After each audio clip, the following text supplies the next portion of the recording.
Merci Maëva pour cette magnifique introduction et aussi pour ce tableau extrêmement complet, court et encourageant de ce que la biodynamie apporte par rapport aux autres manières de cultiver la terre. Il y a d'autres manières qui le font, mais sans forcément porter ce nom. Mais on a compris qu'il s'agit d'une manière d'être face à la nature plutôt qu'une manière d'être contre la nature, face et avec la nature. Et c'est une chose tout à fait différente. Donc je vais proposer une réflexion sur le rôle des arbres. On ne peut jamais parler d'arbres tout seul parce que spontanément ils se mettent en communauté, ils créent des forêts. Les arbres et des forêts face aux deux urgences auxquelles on est confronté aujourd'hui. Il y en a même trois.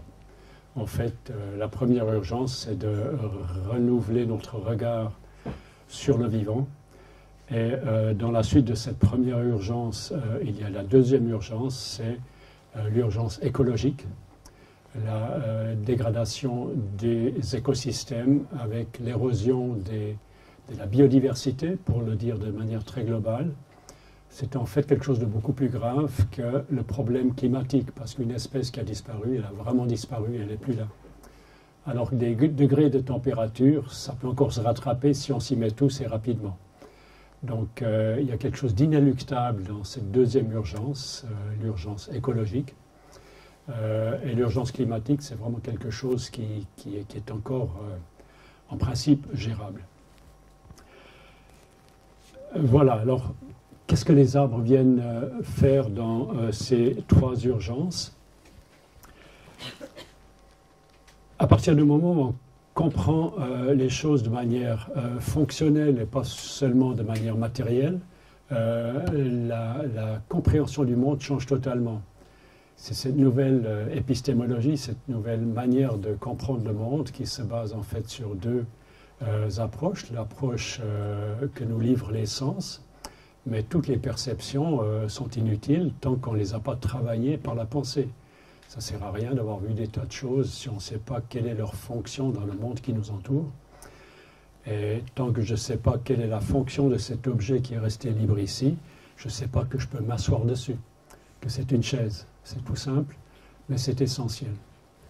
Alors les arbres, c'est des organismes visibles, mais il y a l'invisible qui leur appartient aussi, qui va beaucoup plus loin que l'objet ou l'être lui-même. Et l'invisible ne peut que se penser. En plus, qu'il y a de la physiologie qu'il faut révéler par certains outils scientifiques. Et l'invisible auquel l'arbre est lié, ça va jusqu'au fond du cosmos, en fait, jusqu'au centre de la Terre, en principe.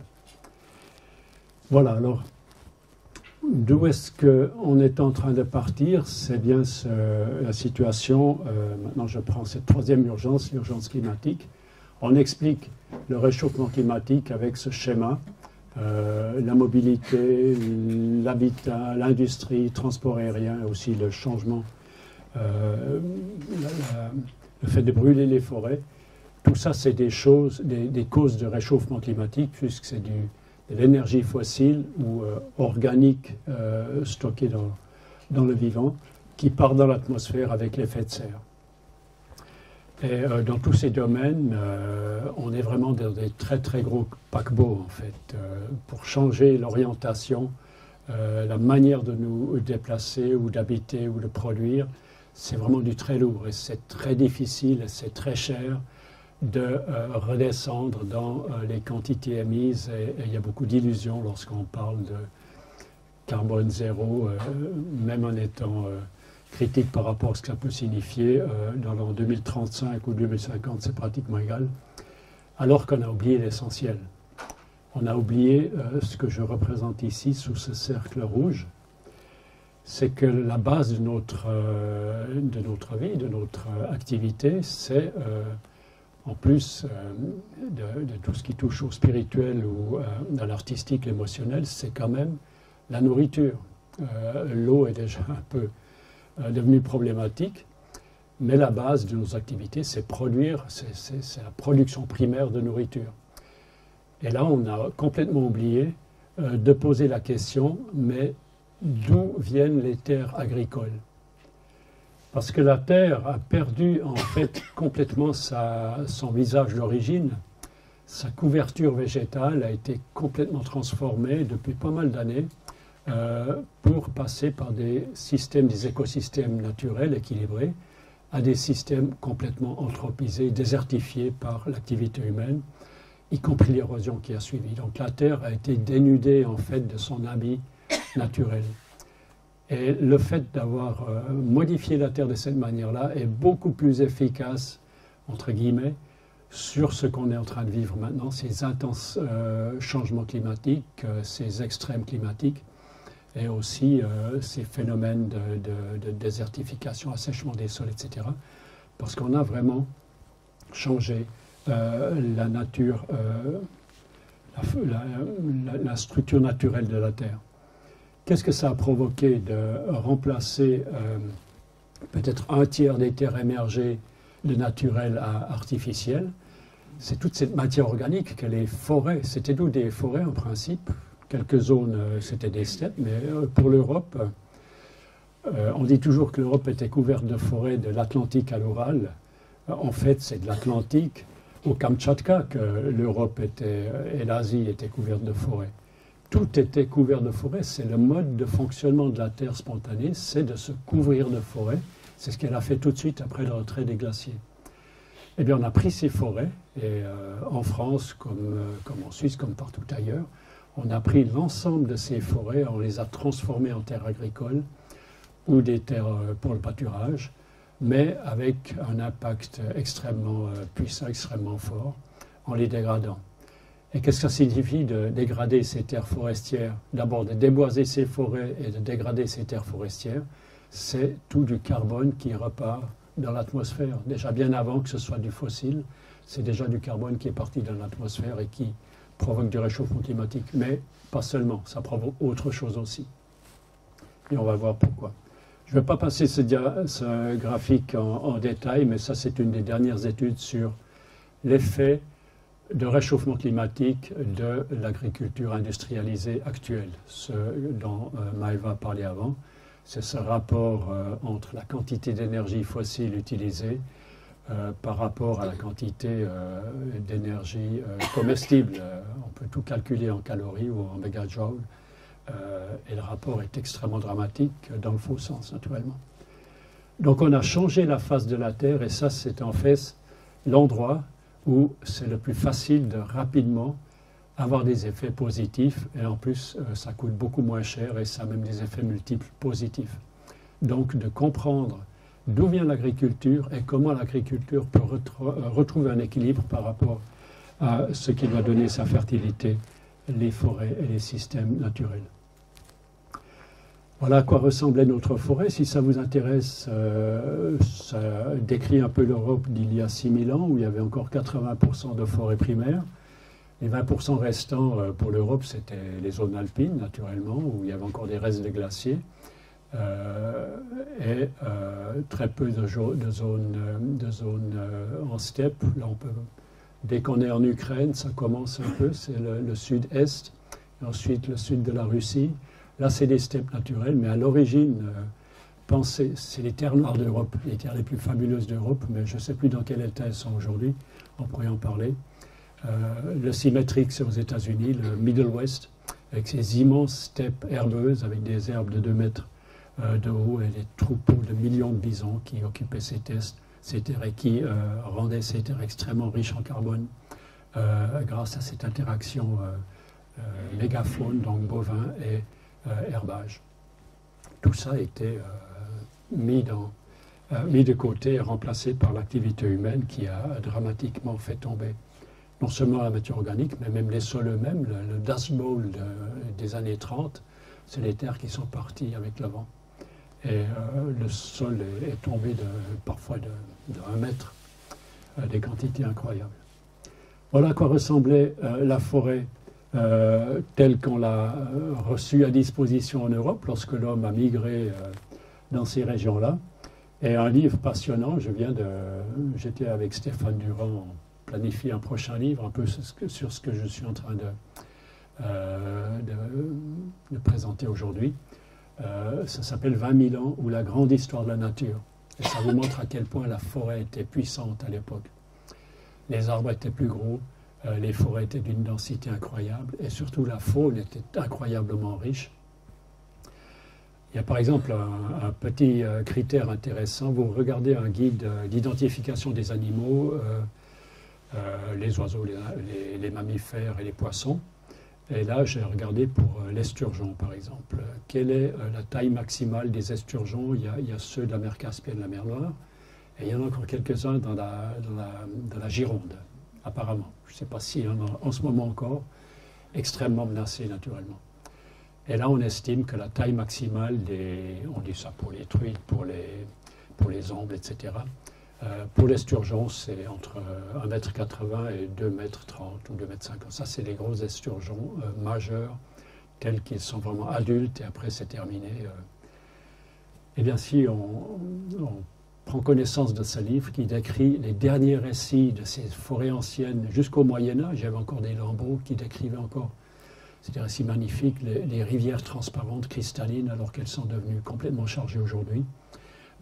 Ici, il parle encore d'un banquet qu'on a fait avec la viande d'un esturgeon qui a alimenté des centaines de personnes. Il y avait plus de 1000 kilos de viande d'esturgeon, de cet esturgeon qui mesurait 13 mètres, historiquement garanti, etc.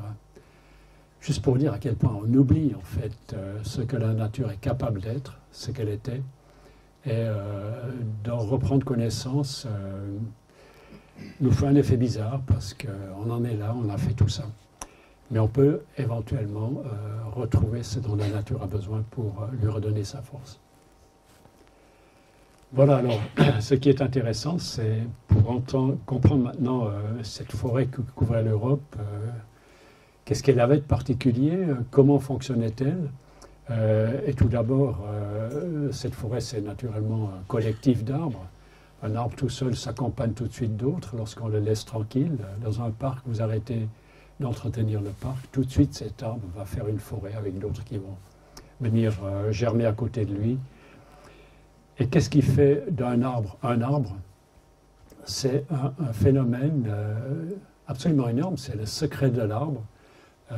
Après toute une formation académique, toute une formation d'ingénieur forestier, toute une formation de chercheurs, après des dizaines et des dizaines d'années de travail sur les arbres, je n'avais jamais réalisé ce qu'était le secret de l'arbre, la différence entre un arbre et une plante annuelle. Et ce qui est en fait mentionné de manière implicite dans le cours aux agriculteurs de Steiner en 1924. Il montre ça comme étant un phénomène absolument crucial, essentiel.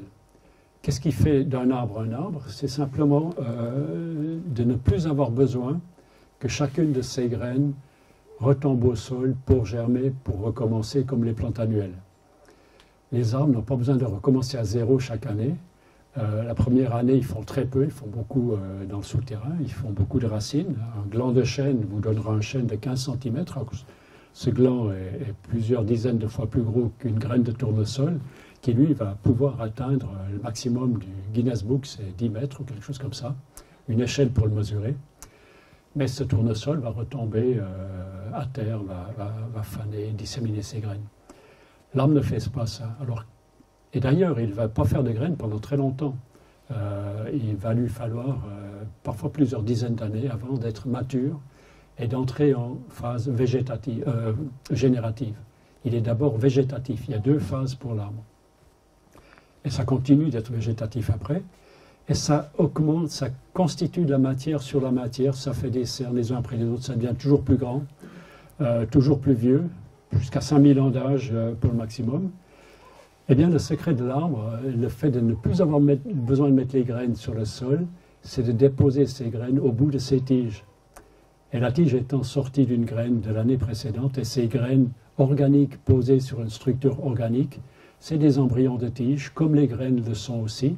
Les graines ont même les réserves avec, mais ces nouveaux embryons de nouvelles tiges n'ont même pas les réserves dans leur petit volume. C'est tout l'arbre qui est déjà en dessous, qui est son système de réserve, qui va alimenter la croissance. Et ces graines sur l'arbre, c'est les bourgeons. Vous coupez un bourgeon en long, vous allez découvrir une tige comprimée télescopiquement avec les ébauches foliaires. Et tout ça va s'étendre, va pousser. Et si ça pousse très fort, ça va même faire une deuxième croissance à partir du mois d'août, la Saint-Jean, au mois de fin janvier, fin juin, juillet, etc. Voilà, alors le secret de l'arbre, c'est de ne pas avoir besoin de recommencer à zéro. Il va faire de l'organique sur sa structure. Et ces bourgeons vont pouvoir faire des pousses parfois très importantes en ayant tout l'arbre qui va lui amener les substances, les sucres, etc. Et c'est comme ça qu'on comprend l'arbre comme étant une colonie de plantes annuelles. En fait, l'arbre, c'est une prairie de jeunes pousses annuelles, ce hêtre. La pousse, on ne voit pas d'où elle vient, elle était peut-être d'ici. D'ici va sortir une nouvelle tige qui aura peut-être 5 ou 6 feuilles, avec des entrenœuds d'une feuille à l'autre. Et à la base de chaque feuille, un nouveau bourgeon. Vous voyez à quel point c'est explosif, c'est exponentiel. Les entrenœuds, donc une nouvelle tige avec 5 ou 6 feuilles, avec quelques centimètres d'entrenœud. Ça signifie que la croissance totale d'un hêtre, un hêtre majeur, mature, qui a peut-être, disons, 400 000 feuilles, c'est ce nombre de feuilles. Et si on pense le nombre d'entrenœuds moyens entre toutes les feuilles, quelle est la croissance totale de cet arbre? Souvent, on se dit l'arbre pousse peu parce qu'il ne change pas tellement de dimension. Mais si vous faites le total des pousses annuelles de ce hêtre au printemps, si on pense, si on prend 500 000 feuilles et 1 cm d'entrenœud moyen, mais là je suis vraiment très très modeste, eh bien ça fait 5 km. Par rapport au maïs fabuleux, au tournesol fabuleux, ou au maïs qui fait parfois 3 mètres, l'arbre pousse 5 km. Et là, c'est vraiment de la puissance végétale qui est là, qui attend d'alimenter, d'impacter positivement l'être humain qui en prend conscience.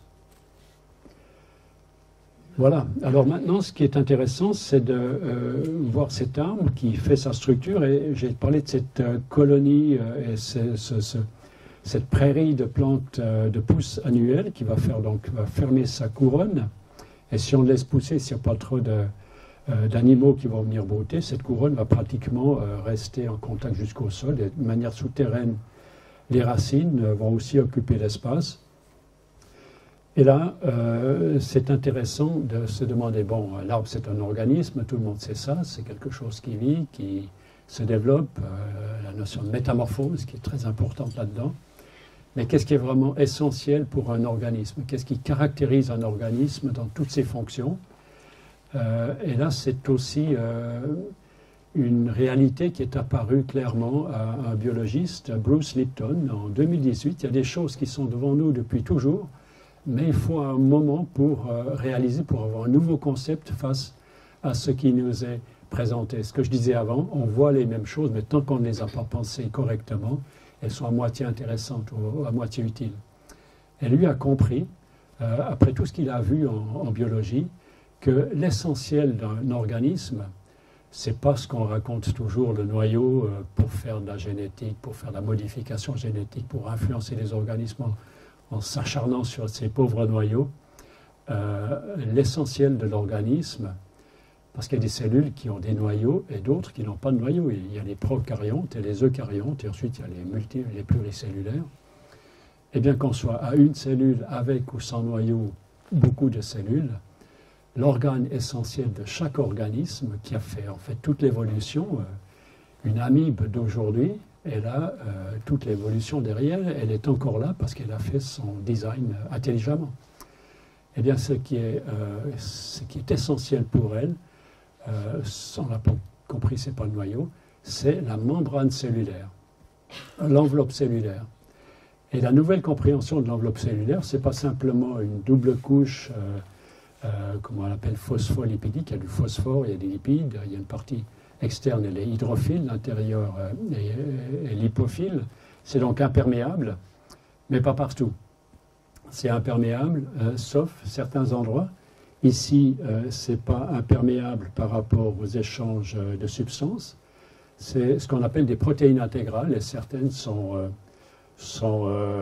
creuses. C'est comme des canaux qui vont traverser cette membrane cellulaire qui contient le cytoplasme, le plus précieux de la cellule, Naturellement, c'est son cytoplasme, c'est sa substance vivante avec les petits organelles qui lui permettent de vivre. C'est très complexe, tout dans la même enceinte, mais ensuite ça se spécialise, ça se différencie.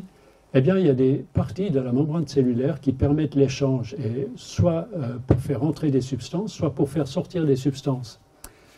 Et c'est incroyablement compliqué de comprendre comment est-ce que la cellule sait ce qu'il faut faire entrer, en quelle quantité, en filtrant quoi, et sait ce qu'il faut faire sortir avec la même question.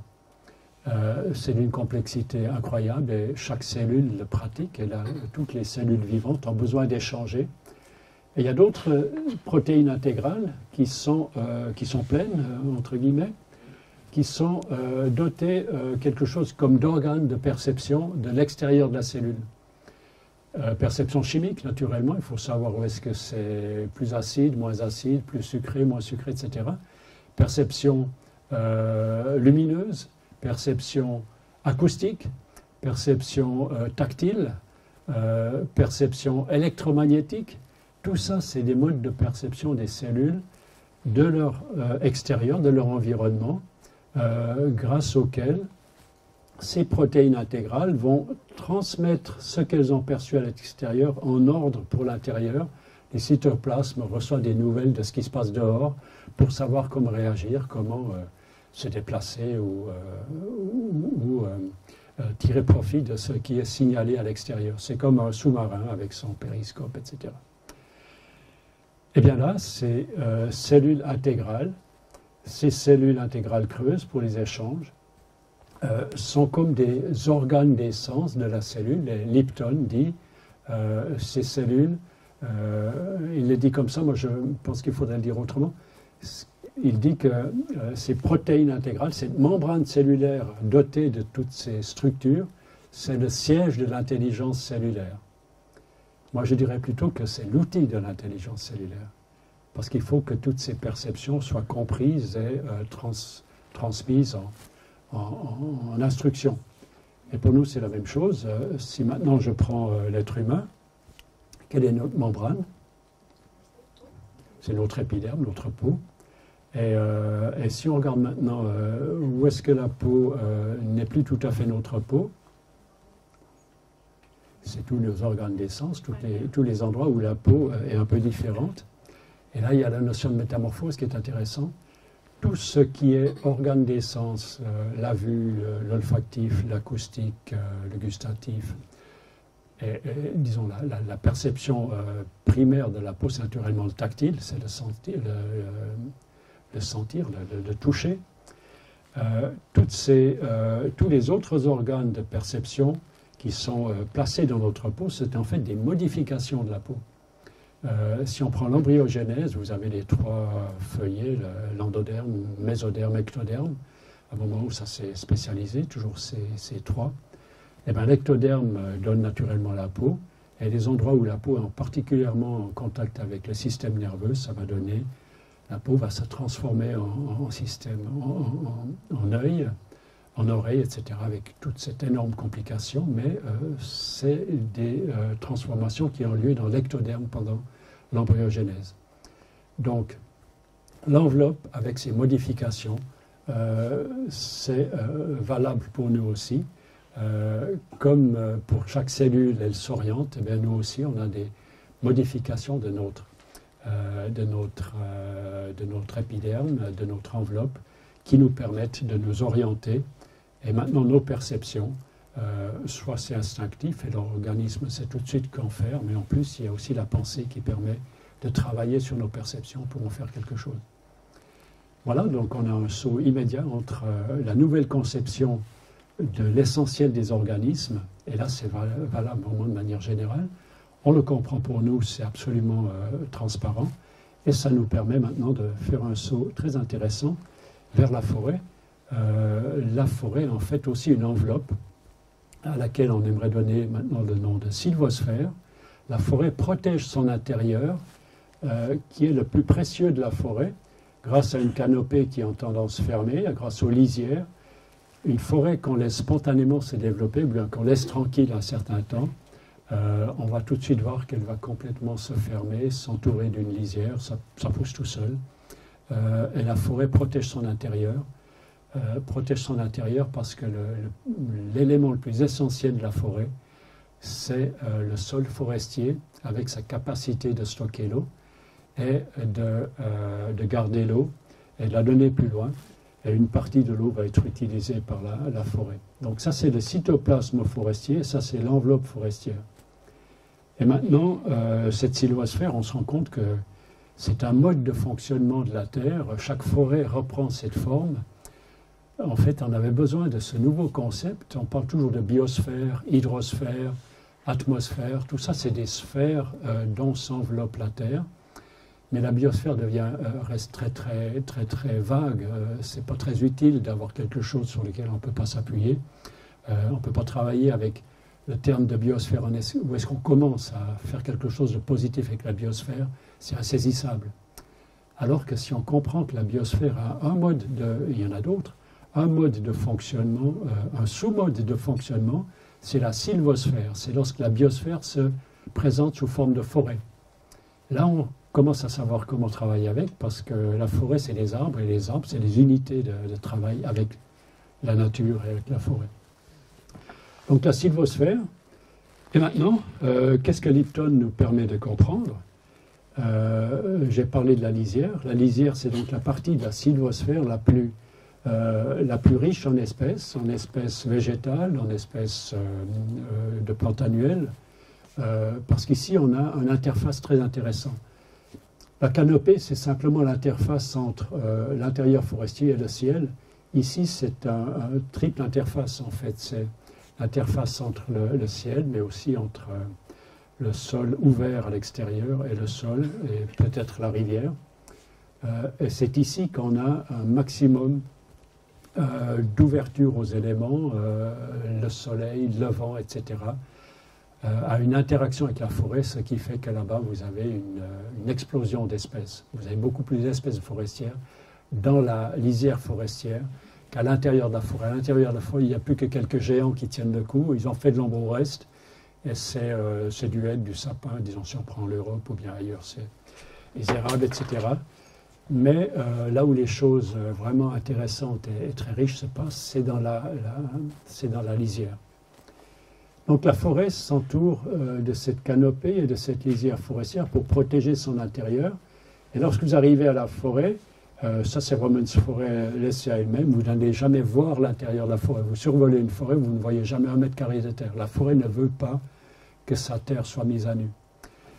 Et lorsque vous arrivez ici, vous allez vous demander, qu'est-ce qu'on voit ici? On a l'impression que c'est que du végétal.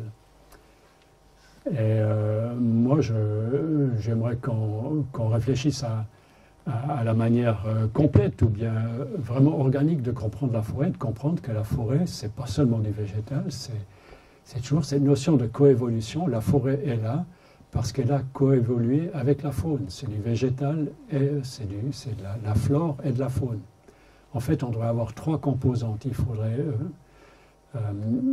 peut-être être plus précis en disant il y a 3 composantes, c'est la flore, la faune et la fonge, le champignon. Parce que le champignon, on ne peut pas le placer simplement dans le végétal comme ça, ni dans la faune. Peut-être que c'est un 3e mode de fonctionnement de la nature qu'il faudrait peut-être mettre à jour. Donc si vous prenez la forêt, le végétal, vous enlevez le végétal, qu'est-ce qui va rester? Vous secouez un peu, qu'est-ce qui va rester? Il y aura les insectes, il y aura naturellement les champignons dans le sol. Il y aura les mammifères, les oiseaux. Tiens, je suis tout nu parce qu'on a enlevé le végétal. Donc on se rend compte que la forêt, c'est ces 2 composantes. Et si vous enlevez le végétal, vous allez constater que la faune ne va pas pouvoir tenir le coup longtemps, elle ne va pas pouvoir survivre parce qu'elle a besoin du végétal. Mais si vous faites le contraire, vous remettez le végétal en place, ensemble avec ces animaux, vous allez maintenant enlever les animaux, tout ce qui est faune. Est-ce que le végétal va pouvoir survivre? Eh bien, ça ne va pas se passer si simplement, parce qu'on se rend aujourd'hui compte que ça vaut dans les 2 sens. Le végétal a besoin de l'animal de manière très concrète, et parfois de manière très subtile aussi. On a parlé d'engrais, etc.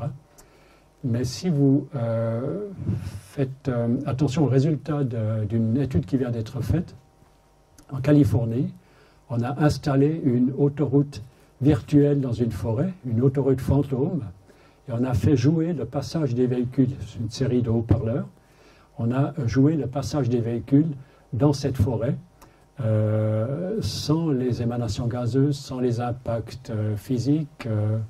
Un chevreuil pouvait traverser, la voiture passait simplement acoustiquement, sans les microparticules dues au disque de frein, etc., aux pneus.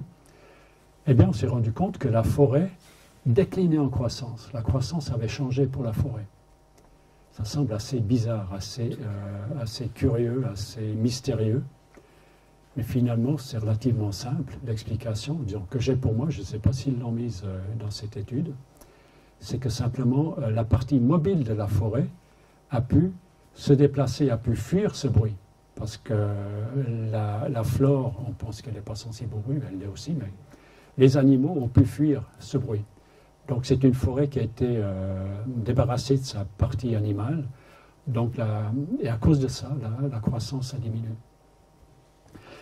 Alors ça nous fait réaliser que cette forêt est effectivement du végétal et de la faune. Et ce qui est intéressant ici, c'est que c'est dans la lisière forestière que viennent se loger l'essentiel de la faune dans un paysage, dans un écosystème travaillé par l'homme, par exemple. C'est toujours ces interfaces, c'est là que les choses se passent, lorsqu'on est en interaction avec un autre milieu. Et c'est là que vient se loger le renard. Et là, souvent, on se dit, le prunellier noir, c'est un arbuste qui a fait ses épines pour empêcher d'être brouté. Mais c'est un peu ridicule d'expliquer les choses comme ça. Les animaux sont tout à fait capables de brouter entre des épines. Regardez les acacias, ils se font somptueusement manger par les girafes, etc. Ce n'est pas de la défensive que la nature met en place. La nature met en place de l'invitation. Et qu'est-ce que le prunellier noir invite? Il invite le renard à faire son terrier dessous, ou bien la belette, etc. Parce qu'il n'y a rien de plus inaccessible qu'un fourré de prunellier. Vous n'allez pas mettre la main là-dedans. C'est vraiment... c'est insaisissable, c'est protégé comme endroit. Donc, on comprend maintenant l'inverse. Le végétal invite l'animal à venir loger en dessous, et là, c'est intéressant. Parce que ce renard, il va partir 3 km, capturer sa poule dans la ferme voisine, il revient avec sa poule, il enterre sa poule parce qu'ils aiment faire faisander la viande, et il va alimenter sa nichée progressivement. Et cette poule, à un moment donné, elle va vraiment pourrir définitivement, et quoi de plus beau pour un prunellier noir que d'avoir une poule pourrissante dans ses racines. Et c'est comme ça que ça fonctionne. C'est la même chose pour les antilopes, etc. Donc maintenant on comprend, cette lisière forestière invite la faune, abrite la faune, et cette faune va et vient. Et cette faune revient toujours autrement qu'elle n'est partie. Elle revient avec son butin, elle revient avec l'estomac plein, elle va faire les déjections. Et là, brusquement, on comprend qu'il se passe quelque chose d'absolument fabuleux avec cette forêt, avec sa lisière. Elle envoie quelque part des tentacules. Pour moi, les animaux, c'est des tentacules, c'est des ambassadeurs de la forêt qui reviennent toujours avec un message. Soit un message matériel, mais un message, qu'est-ce que l'animal a perçu ailleurs, qu'est-ce qu'il sait de ce qui est ailleurs. La forêt le reçoit aussi d'une manière ou d'une autre. Et ça va très loin. Les oiseaux, ce n'est pas simplement des oiseaux, c'est pas la pie-grièche qui va simplement, pendant l'été, chercher ces insectes et les planter sur les épines encore. C'est aussi les animaux et les migratrices aussi. Donc les oiseaux, c'est des animaux qui vont, des tentacules qui vont jusque sur un autre continent et qui reviennent toujours au même endroit. Donc la forêt, elle communique avec l'Afrique. Elle communique avec l'Afrique. Et si on regarde la forêt du point de vue hydrologique, aquatique, elle est en fait la source des sources, la source des rivières. Elle accumule cette eau, mais diffuse une petite partie, elle alimente les sources. Et ces rivières ont aussi un va-et-vient de la faune. Et là, vous voyez tout de suite de quoi il s'agit. C'est les truites qui descendent et qui remontent. Et lorsqu'il y a des forêts qui ont accès, dont les rivières et les fleuves ont accès à l'océan, c'est des truites d'eau de mer et d'eau douce, c'est des saumons, c'est des anguilles. Et là, brusquement, on comprend. Ces poissons qui remontent pour le frais, c'est pour la ponte. Ils sont plutôt majeurs et adultes. Ils vont plutôt mourir dans les bras de la forêt, avec une fête incroyable pour la faune, pour les prédateurs de les poissons qui remontent. Ces truites pleines d'œufs qui vont pondre leurs œufs. L'insémination aura lieu là où la rivière est toute superficielle. Ça va s'installer dans le gravillon. Et les Alevins vont redescendre la rivière pour la coloniser. Et ça va jusqu'à l'océan et ça va remonter. Et le saumon remonte toujours la même rivière. On disait toujours il reconnaît l'odeur de la rivière. Moi je dis qu'il reconnaît l'odeur de la forêt de sa rivière. C'est l'odeur de la forêt toutes ces substances qui donnent une certaine qualité à l'eau. Ce n'est pas de l'eau de robinet, c'est autre chose. Eh bien les poissons reviennent toujours dans leur forêt. Cette forêt, elle communique avec les sargasses, elle communique avec le Pacifique ou l'Atlantique. Voilà, ça c'est une vraie forêt, telle que Stéphane Durand l'a décrit, cette forêt qui est vraiment avec ses tentacules. Et ces poissons qui passent plusieurs années dans l'océan, ils reviennent avec de l'eau de l'océan qui sont entrés dans leur constitution. C'est une autre eau qui a été remplacée que celle qui était dans l'alevin au départ. On a tous les organes qui se remplacent régulièrement. Et qu'est-ce que l'eau véhicule comme information? Là, on a des choses énormes qui sont en train de sortir. On se rend de plus en plus compte que l'eau est vraiment un véhicule de forme d'information. On ne sait pas encore exactement de quelle manière, mais c'est déjà très très concret. Voilà, ça c'est la forêt intégrale, c'est donc du végétal et de la faune qui fonctionnent comme les cellules de Bruce Lipton. Donc l'enveloppe forestière, l'arbre, c'est un organisme à part entière. Vous pouvez prendre un arbre, le déterrer, le déraciner, vous pouvez le replanter ailleurs, ça va repartir. C'est encore mieux si on prend un peu de terre avec pour que les champignons soient aussi là. Vous pouvez même faire quelque chose d'incroyable, ce qui illustre la puissance de l'arbre. Il faut le faire au bon moment, vous pouvez déterrer votre arbre et vous le replanter à l'envers. Et vous allez voir que ça fonctionne aussi. Ça va refaire un arbre. Donc les branches vont faire des racines, et les racines vont refaire des feuilles. Il est d'une puissance incroyable. Là, il faut respecter le facteur temps et toutes les espèces n'en sont pas capables, mais potentiellement c'est comme ça. Donc il y a la dynamique déjà qui apparaît, le facteur temps, qui joue un rôle important. Donc on a compris, l'arbre est un organisme, et lorsqu'il est ensemble avec d'autres arbres pour faire cette lisière, cette canopée, il devient organe de la forêt. Et ce saut de la pensée, pour moi, est essentiel. De comprendre qu'une chose, je ne veux pas faire une allusion politique, mais qu'une chose peut être une chose, mais une autre à la fois. Mais ce n'est pas son contraire. Il peut être organe, mais il peut aussi devenir organisme d'un organisme d'ordre supérieur. Il peut être organisme, mais il peut aussi devenir organe d'un organisme d'ordre supérieur, qui est la forêt. Et pour un forestier, le fait de couper un arbre de la forêt, c'est tout à fait différent que de couper un arbre qui trône sur une colline. Là, vous détruisez une partie du paysage, c'est une forêt en puissance, l'arbre tout seul, mais lorsque vous prélevez un arbre dans la forêt, vous faites une éclaircie, vous permettez à la lumière d'entrer dans la forêt. C'est un autre geste qu'une coupe rase. Ça, c'est plus du tout une éclaircie, c'est une dévastation.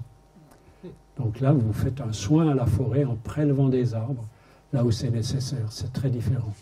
Donc ça donne une autre nature au métier de sylviculteur, de forestier, lorsqu'il travaille avec les forêts en couvert continu, comme la forêt naturelle veut l'être et comme on l'a compris. Et maintenant, la forêt, organisme, peut être organe d'un organisme d'ordre supérieur. Et là, on parle tous du même, c'est la Terre. Donc là, on comprend que la forêt, c'est un organe de cet organisme. Et si vous regardez la Terre sur sa ceinture équatoriale, on se rend compte qu'elle est naturellement complètement constituée de forêts. C'est les forêts les plus riches du monde. C'est là où la plus grande biodiversité se développe, végétale et animale. Et on comprend qu'ici, c'est absolument vital pour la Terre d'être entourée d'arbres. Longtemps, on a cru que les arbres poussaient bien sous les tropiques, sous l'équateur, parce qu'il y faisait chaud et humide. Aujourd'hui, on comprend que c'est exactement le contraire. S'il fait chaud et humide, c'est parce qu'il y pousse des arbres. Une fois que vous savez ça, vous vous rendez compte à quel point ce qu'il y a eu comme changement au Brésil il y a 2 semaines est important. Parce que si on commence à entamer ces arbres-là, qu'est-ce qui risque de se passer? Une désertification galopante. Parce qu'on voit un peu ce dont le soleil est capable ici, dans le Sahara ou en Namibie. Et là, si on y va trop fort avec la forêt, le Sahara et la Namibie vont se joindre la main. Vont couvrir. Et là, c'est vraiment... l'impact solaire est beaucoup plus fort au niveau de l'équateur qu'au Sahara ou en Namibie. Et cet impact solaire est réceptionné par les forêts, transformé en cycle hydrologique, en nuages, en précipitations, des cycles géoclimatiques qui tempèrent l'Amérique du Nord, tempèrent l'Argentine. Et le gouvernement argentin, j'ai entendu il y a peu de temps, était en train de s'inquiéter au niveau du Brésil. Attention, ce que vous faites à la forêt brésilienne, ça nous concerne aussi, parce que si elle ne fonctionne plus, nous, on est très mal partis. Donc on voit que ces forêts, c'est de l'équilibre hydrologique à tous les niveaux. Donc le bilan d'une forêt, hydrologiquement, est très simple, très, très parlant. Combien est-ce qu'il pleut ici? Est-ce que quelqu'un sait? Par année? 650, oui, c'est ça. Ouais. Puis 2-3 ans, ça baisse, hein? Oui, alors ça baisse. Donc il y a urgence de faire quelque chose qui puisse quand même permettre de continuer avec un peu moins, et c'est possible. Si on prend le modèle forestier, les précipitations sont chaque fois un peu différentes. Ça peut être 1 mètre, ça peut être 600, ça peut être 400. On a toujours la possibilité d'avoir des forêts. Eh bien, pour 100% de précipitations, la forêt, pour sa photosynthèse, pour son fonctionnement, pour son évapotranspiration, pour faire du climat, des nuages, etc., elle n'utilise que 50 à 70, 70% des précipitations reçues.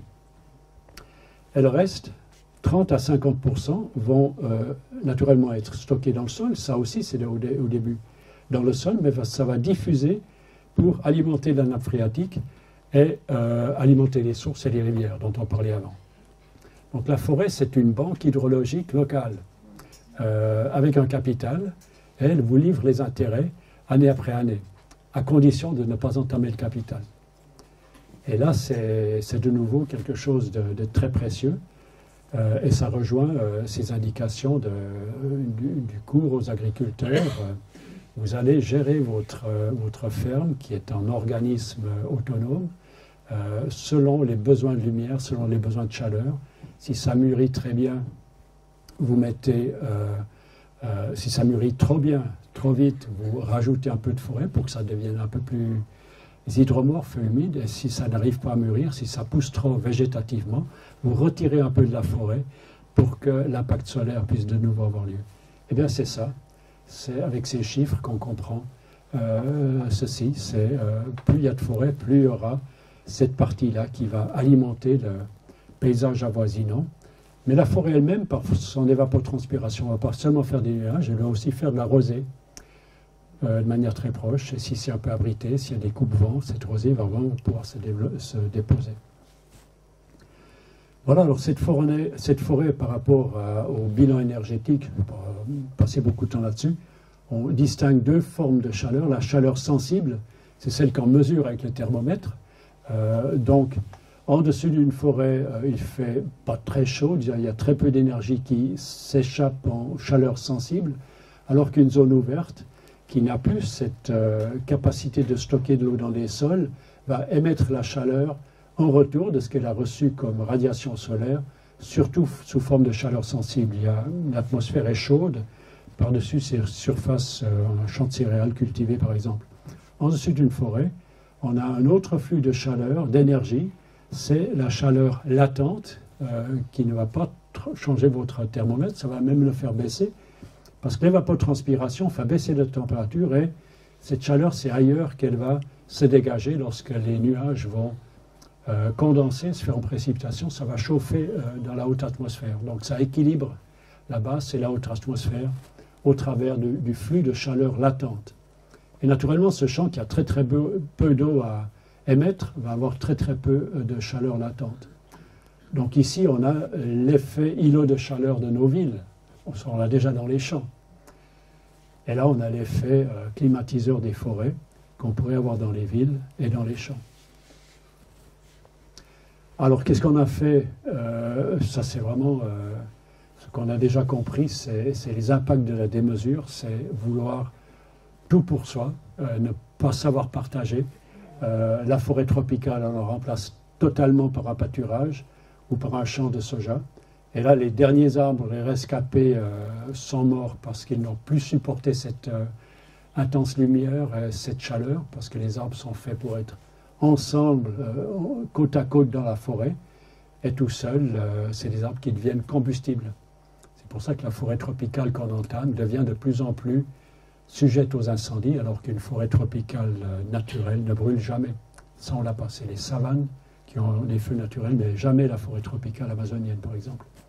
On remplace cette forêt par des choses d'une indigence pitoyable, d'une fantaisie extrêmement limitée, plantation de palmiers à huile, quand vous pensez à la biodiversité qu'il y avait avant. J'aimerais pas devoir manger avec quelqu'un qui était à la conception de ce genre de plantation. Il ne doit pas être très, très fascinant comme interlocuteur. Et chez nous, ça faisait encore briller les yeux d'un vigneron, d'un viticulteur. Est-ce que c'est le nec plus ultra d'avoir une vigne comme ça? En fait, c'est un désert de la plus pure espèce, de la plus pire espèce. Les champs de céréales dont je parlais, et maintenant les millions de bisons ont été remplacés par des milliers de tracteurs. Et même chez nous, un vigneron est venu vers moi, mais je n'avais jamais compris que je faisais aussi de la monoculture. C'est simplement un peu plus compliqué, ça c'est au Valais. C'est très compliqué, mais ça donne un très bon vin. Mais il y a beaucoup de travail et c'est de la monoculture encore. Alors, la démesure, c'est vouloir tout pour soi. Est-ce que ce ne serait pas mieux de restituer un tout petit peu, de se souvenir d'où viennent toutes ces terres, et pour retrouver tout ce qui sont les outils de cette autonomie et de cette fertilité spontanée? Voilà. Alors, ce qui est intéressant, à l'origine des sols vivants, c'est le modèle de l'arbre. Ce jeune épicéa qui pousse sur une vieille souche, il n'a jamais accès à la nappe phréatique, il n'a même jamais accès à un sol déjà organique, et ça pousse quand même, parce que cette matière organique en décomposition, même en été, livre un peu d'eau. De l'eau a été utilisée pour constituer cette matière organique, mais lorsqu'elle se décompose, elle redonne de la chaleur, elle redonne du dioxyde de carbone, et elle redonne de l'eau, et c'est même de l'eau nouvelle, nouvellement formée. Donc lors de la photosynthèse, il y a de l'eau nouvelle qui se forme, et lors de la décomposition, il y a aussi de l'eau nouvelle absolument vierge qui se forme, qui est à disposition de ce jeune arbre. Et plus vous aurez de matière organique dans un sol qui se décompose naturellement, plus vous aurez une espèce de source hydrologique latente qui va très très lentement mettre son eau à disposition, une eau d'une qualité tout à fait particulière. C'est pour ça que des sols riches en matière organique, même lorsqu'il fait chaud, la décomposition s'accélère, mais la mise à disposition d'eau s'accélère aussi. Et ça, c'est une chose intéressante à prendre en considération. Voilà, alors le problème, c'est qu'on a trop de dioxyde de carbone dans l'atmosphère. On a passé de 300 à 400 parts par million. Certains se lamentent, mais avec notre compréhension, pour nous, c'est un cadeau maintenant. C'est gratuit, on a tout ça en plus. Les plantes aiment bien ça, mais il faut les mettre de manière pour en profiter. Et les plantes les plus efficaces pour aller chercher ça dans l'atmosphère, ce n'est pas les plantes annuelles à 2 dimensions, c'est vraiment les arbres qui ont une multiplication de la possibilité de faire de la photosynthèse et d'aller chercher ces 100 parts par million gratuits supplémentaires d'origine fossile et en refaire de l'organique. Et ça, c'est intéressant. Le fossile était hors du vivant, était quelque chose qui était devenu minéralisé finalement. Avec ce parcours, on peut refaire un surplus de vie. C'est une bonne nouvelle finalement. Mais si on sait s'y prendre, si on s'y prend rapidement. Donc, qu'est-ce qu'on va faire de ça au travers des arbres, mais naturellement des systèmes intégrant les arbres dans leur culture?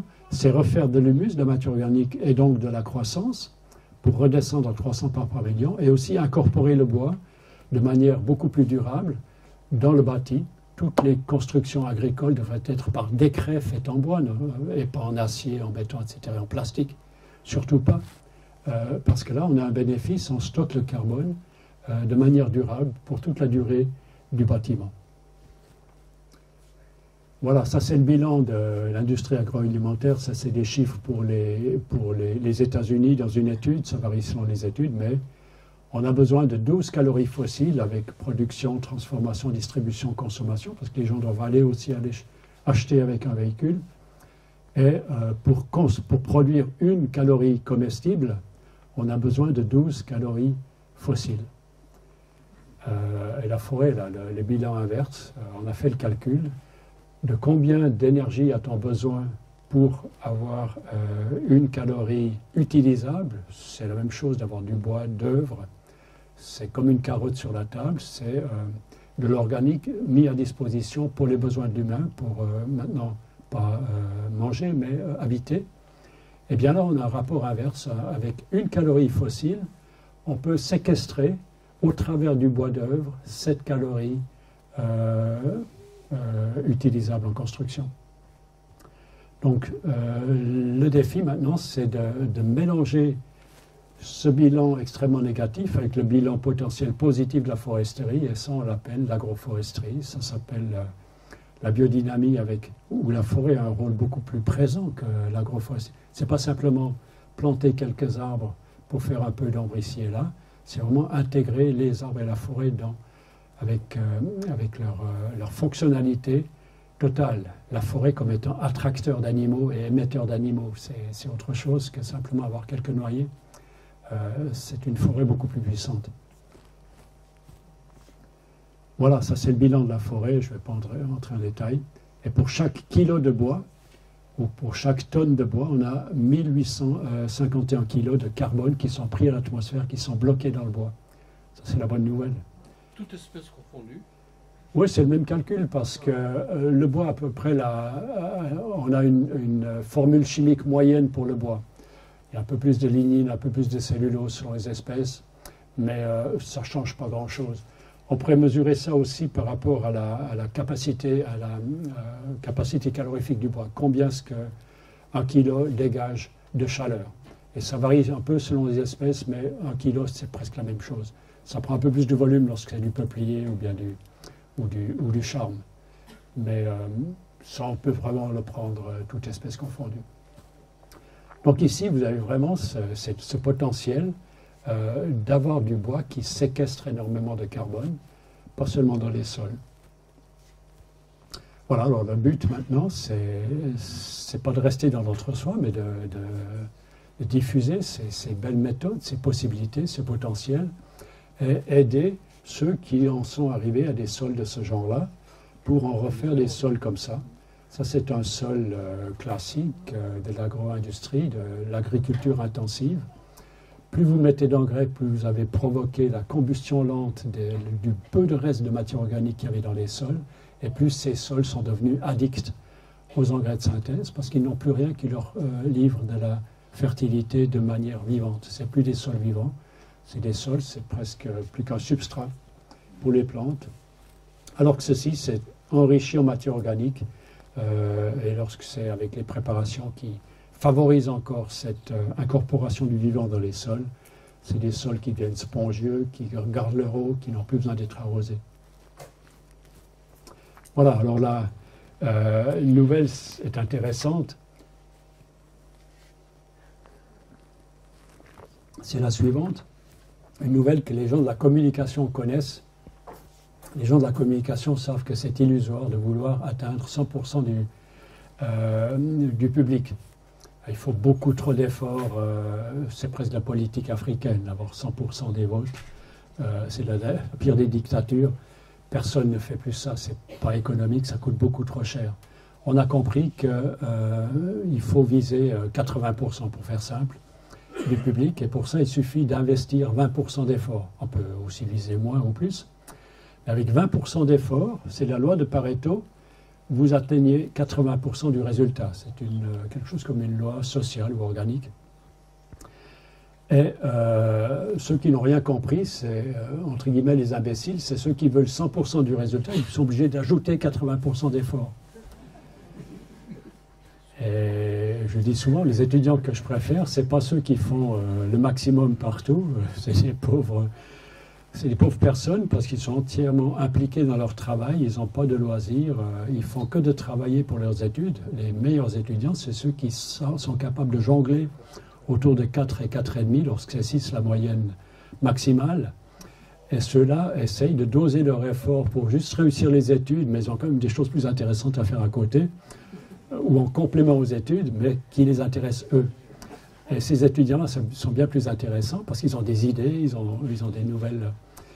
et c'est des étudiants qui fonctionnent avec cette loi de Pareto, c'est la loi des paresseux, mais des paresseux intelligents. Laisser faire les choses, pas tout vouloir tout gérer soi-même. Donc pour l'agriculture, c'est la première proposition qu'on fait, mais on sait que ça peut être même un peu plus modeste. Mais pour y aller de manière bien assurée, proposons de remettre 20% du territoire agricole en système naturel, surtout arboré. Ce n'est pas énorme, et si ça paraît beaucoup, descendons à 10%, ça sera pas mal encore. 10% permettra d'obtenir 60% du résultat. C'est déjà pas mal.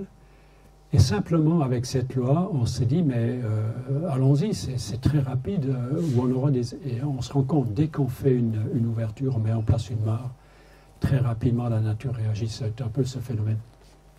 Donc là, c'est des essais qui ont été faits dans une station de recherche en Suisse, à Reckenholz, où on a mis effectivement 20% du territoire dédié aux arbres. Et on s'est rendu compte que la production globale, maintenant céréales associées aux fruitiers, devient supérieure que lorsqu'on les sépare, lorsqu'on n'avait que de la production céréalière. Et on s'est rendu compte que pour les reboisements forestiers aussi, des variantes qui allaient jusqu'à 16 espèces en mélange, plus d'espèces sont en mélange et plus le reboisement est efficace, capable de stocker du carbone. Et les monocultures, dans cet essai en Chine en 2018, ont montré qu'elles étaient les plus piètres en efficacité, parce qu'elles ne stockent de loin pas autant de carbone que les espèces, les parcelles de reboisement en mélange. Donc là, on sait tout ça, et il suffit plus qu'à mettre tout cela en action. Voilà, schématiquement, c'est aussi ça, c'est réguler les vents, faire des coupe-vents, et la rosée va avoir lieu grâce à ça. Il y a un tourbillonnement qui aura lieu plutôt que du vent qui passe de manière linéaire, et ce n'est pas du tout le cas que ces cultures fassent vraiment... elles font de l'ombre, mais de l'ombre positive, mais ne prennent pas de l'eau. On a compris que les systèmes hydrologiques sont même alimentés par les racines profondes et ça va pouvoir circuler au profit des cultures lorsqu'on restructure les zones agricoles de cette manière-là. Ici, c'est encore schématique, c'est des alignements. Là, naturellement, on va aussi penser à mettre en place des haies naturelles et jamais planter une haie en une seule ligne d'arbres. Ça, c'est un linéaire forestier, ce n'est pas du tout intéressant. Il faut en tout cas 2 ou plusieurs pour qu'il y ait un intérieur de la haie et un extérieur de la haie. Et lorsque vous avez une haie en forme de... ça devient carrément un tunnel ou une artère de corridor de biodiversité. Vous avez l'intérieur de la haie dans laquelle une machine ne va jamais empiéter. Jamais il y aura un compactage de l'intérieur de la haie, contrairement à la forêt où on y va avec les machines. Et ça permet de tailler la haie une fois à gauche, une fois à droite, en alternance. Donc la haie sera toujours là. On n'aura jamais, la haie a disparu, elle va repousser à partir des souches. On aura un côté de la haie et l'autre, et toujours la moitié de la faune, où la faune a la possibilité de se déplacer de l'autre côté. C'est comme ça qu'il faudrait gérer les haies en tant que système avec une certaine épaisseur qui constitue leur sylvosphère arbustive aussi. Et voilà, la notion, c'est faire revivre la notion du bocage, mais avec des parties de forêt aussi intégrales, des forêts avec toute la richesse et la structure forestière, mais en connexion avec ces bocages. Les bocages modernes seront aussi machines compatibles, naturellement, mais pas seulement, on va voir plus tard que ça va prendre une autre forme. Mais l'idée, c'est s'inspirer du vivant. Comment fonctionne une feuille, simplement? Eh bien, un paysage fonctionne de la même manière. Vous avez des nervures principales, des artères de biodiversité principales, des artères secondaires, et là, vous avez de la place pour les champs, pour les chemins, etc. J'ai déjà un agroforestier qui m'a contacté, qui est en train de mettre en place une ferme dont le design a la forme d'une feuille. Et là, c'est intéressant parce que le modèle ou le symbole a beaucoup plus d'efficacité que ce qu'on imagine. Ce n'est pas simplement du joli à voir, c'est une efficacité.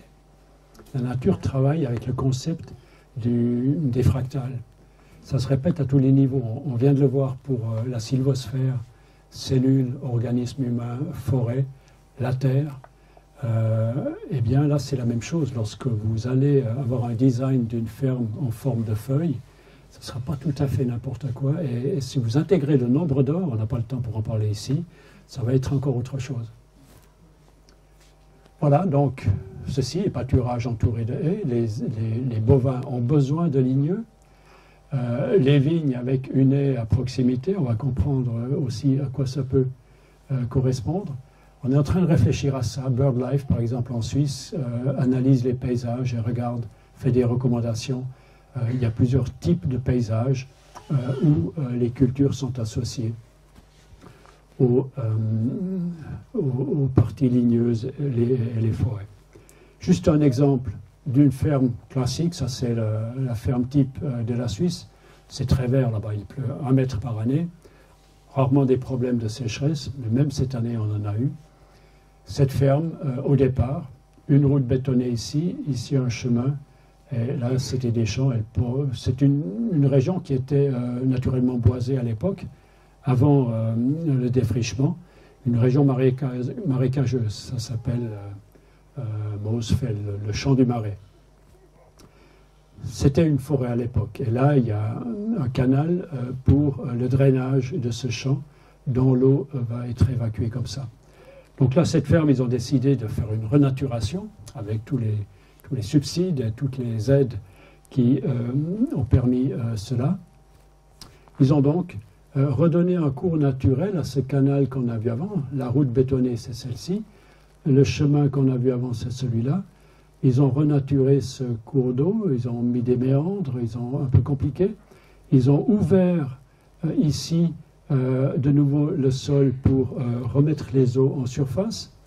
Et ils ont créé une surface marécageuse avec des petits étangs comme ça ici. Mais on se demande si c'était vraiment ça qui les intéressait, parce qu'ils en ont profité pour faire un chemin bétonné ici, un chemin bétonné là, un chemin bétonné là. Tout ça avec les subsides. Et maintenant la carte est ainsi, donc on a maintenant dans la carte la transformation du paysage avec ce nouveau marais, etc., avec les nouveaux sentiers bétonnés. Et la ferme ici, Riedmaté, c'est le près du marécage. Une forêt ici, une forêt là. Qu'est-ce qu'on fait avec cette ferme? Avec les 10% de Pareto, ou 20%. Ma proposition, c'est de retenir toutes les eaux qui vont couler le long des flancs du paysage et relier ces forêts les unes aux autres, permettre à la biodiversité de circuler et envelopper, accompagner cette eau par du végétal naturel. On ne peut pas laisser simplement de l'eau comme ça dans le vide, exposée. Donc ce serait un système de haies qui va aller le long des lignes de niveau, quelques arbres fruitiers en plus, reconnecter cette forêt à cette autre forêt, et là aussi accompagner le cours d'eau superficiel une fois d'un côté par la végétation, mais pas tout enveloppé non plus. Il faut avoir cette multiplicité d'écosystèmes. Ici on laisse à la lumière, ici on enveloppe tout. Ici aussi l'étang est peut-être mieux de l'avoir avec des roseaux entièrement ouverts, mais l'arrière-fond protégé contre le vent du nord qui vient d'ici, etc. Ça, c'est une ferme complètement transformée, et ça ne coûte pas très cher de faire ça. C'est beaucoup moins cher que de mettre en œuvre toutes les transformations dans le domaine de la technique et de la technologie. Voilà. On peut réfléchir à la nouvelle agriculture. Ce qui se dessine, c'est l'agriculture syntropique. Ça reprend en fait ce que la biodynamie a voulu faire dès le début, c'est travailler à plusieurs étages. Mais ici, avec cette notion de forêt comme organisme, on est encore plus loin que l'agriculture syntropique. On a vraiment des efficacités très concrètes à mettre en œuvre. Et maintenant, les oiseaux profitent de la végétation riche, mais les chants d'oiseaux sont favorables à la croissance. Lorsque vous avez ces vibrations acoustiques, ça s'emploie déjà. Un chercheur français, Joël Sternheimer, l'emploie de manière artificielle. C'est les protéodies. Il a découvert certaines fréquences qui favorisent la fabrication et l'élaboration de certains acides aminés pour les protéines. Et maintenant, on se rend compte que les chants d'oiseaux favorisent la croissance des plantes, grâce à cette découverte aussi.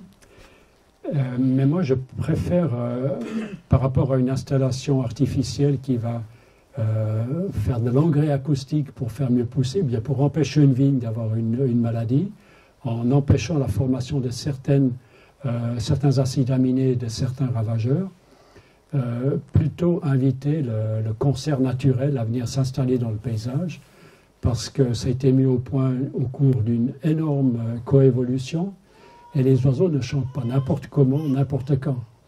Pourquoi est-ce qu'ils chantent le matin et le soir et pas à midi? Les stomates, il ne faut pas qu'ils s'ouvrent comme ça à midi et s'exposent au dessèchement. Il faut que ça se passe au matin quand il y a la rosée. Et là, c'est beaucoup plus subtil que de mettre simplement des haut-parleurs dans des serres. C'est vraiment des efficacités naturelles. Et là, c'est de nouveau avoir les cultures à portée de champs d'oiseaux. Ça devient beaucoup plus intéressant que des sacs en plastique avec du MPK. Voilà, alors l'après-pétrole, c'est à la fois la bonne nouvelle, mais il faut se préparer parce que ça va devenir assez, certains diront rock'n'roll, parce que l'après-pétrole, c'est bientôt là. Et le pétrole va devenir de plus en plus cher.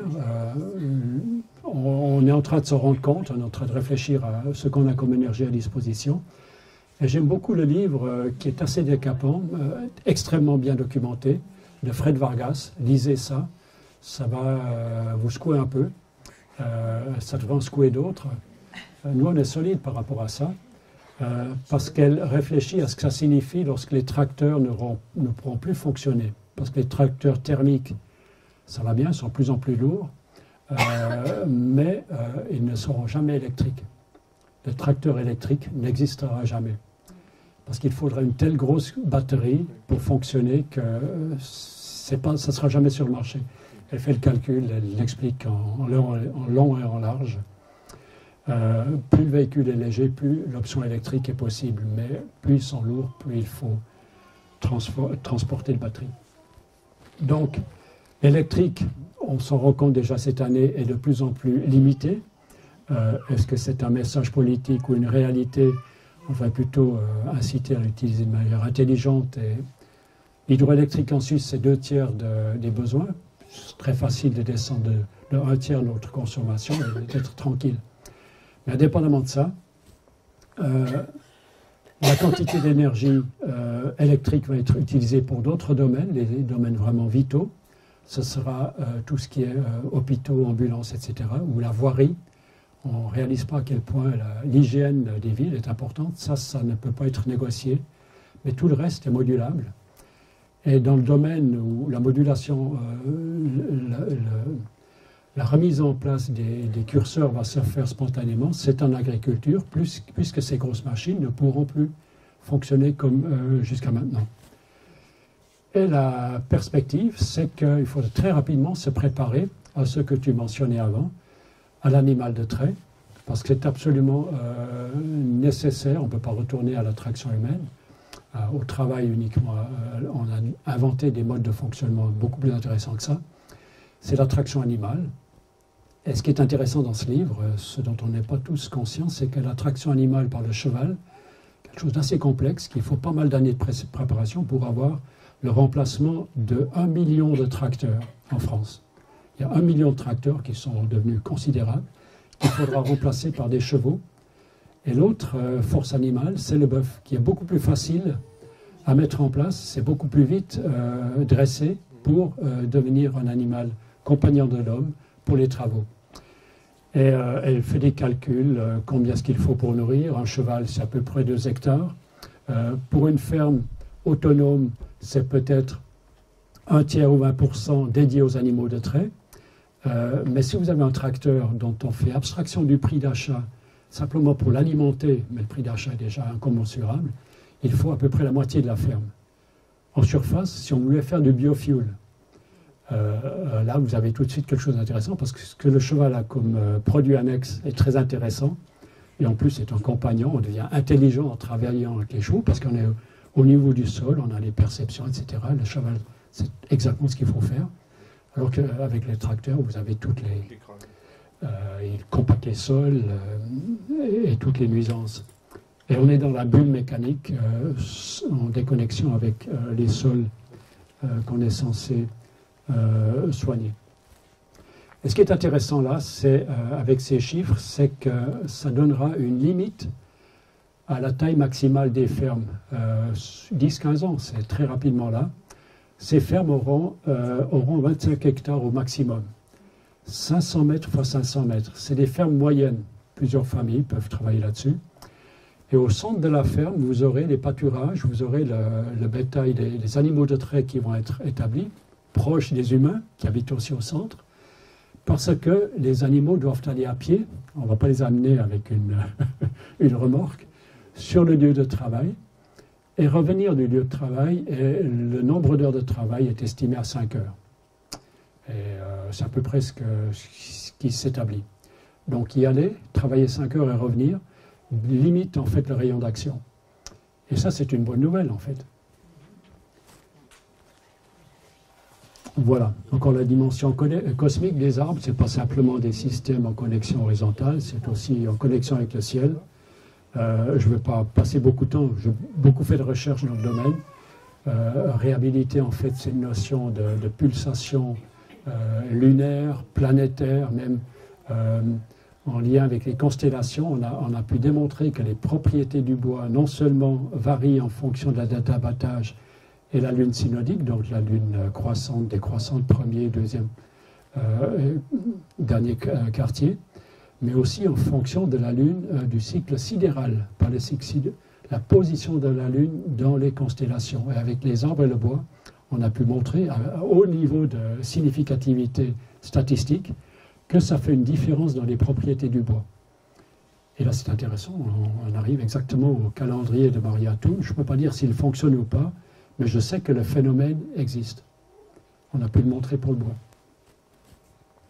Donc c'est intéressant, un calendrier indique l'existence d'un phénomène, il y a une fonctionnalité, mais est-ce que le calendrier est juste ou faux? C'est encore autre chose. Un calendrier est toujours lunaire, même pas de calendrier est lunaire. Parce que la lune est toujours quelque part lorsque vous semez, lorsque vous récoltez. Est-ce que le calendrier donne les bonnes indications pour les bonnes plantes? Ça, c'est beaucoup plus complexe. Voilà, alors ça deviendra important lorsqu'on va considérer les besoins en pépinière. 1 milliard d'arbres, la grande nouvelle. Comment est-ce qu'on va les avoir? Il faut énormément de pépinières pour ça. Il faudra apprendre à mélanger et apprendre à mettre ces arbres aussi dans les systèmes agricoles et pas remplacer des systèmes agricoles par des forêts artificielles. Et pour avoir ces milliards d'arbres, il faudra beaucoup de pépinières. Et la bonne nouvelle, c'est que la pépinière, ça deviendra des pépinières chronobiologiques en fait. C'est des nouvelles techniques où on tient compte des phases lunaires parce que l'absorption d'eau par les graines, les tests ont été faits pour les haricots, varient selon les phases lunaires et ça varie de manière extrêmement considérable. Et les essais qu'on a faits en Afrique sur la règle semer 2 jours avant la pleine lune ou 2 jours avant la nouvelle lune, c'était flagrant, c'était extrêmement fort comme différence. Donc lorsqu'on a besoin de gérer des pépinières, gérons-les de manière biodynamique en fait, en tenant compte des rythmes cosmiques. Ça donnera des plants beaucoup plus résistants, beaucoup plus vitaux, plein de vitalité et avec le même prix finalement. Il suffit de respecter simplement la chronobiologie. 4 jours à la pleine lune, on a 4 jours. Non, c'est passé, c'est avant l'heure de la pleine lune. Bon, est-ce qu'on parle du bois, est-ce qu'on parle de la germination? Mais la règle simple était 2 jours avant la pleine lune, c'est très différent que 2 jours avant la nouvelle lune. Mais ce n'est pas autour de la pleine lune, parce que la plus grande différence, c'est juste avant la pleine lune et juste après. la plus grande modification de propriété du bois, par exemple, ou bien même dans la germination. Ici, par exemple, c'est la pleine lune.